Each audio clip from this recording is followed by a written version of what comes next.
Motyvacija, aš jį gerai žinau iš tikrųjų nuo kokių 9-10 metų turbūt pirmą kartą Amerikoje susitikom. Ir pirmą kartą žaidėm iki 16 metų, jei neklystų, Italijai Masters. Aš gavau gal 6-0-6-1, man atrodo, tą mačą. Po to dar kartą žaidėm praeitais metais Futurį Gruzijai, kurį laimėjau, neblogą mačą sulošiau.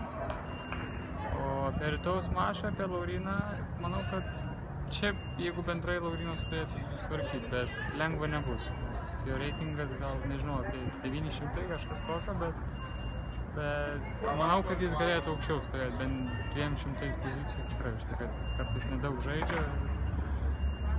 O apie žaidimą jis gali žaisti viską, šiaip gali ir atsitraukti, gali ir išeiti iš oro, gali ir aktyviau sužaisti, gali ir truputį palaukti, klaidos kito varžovo.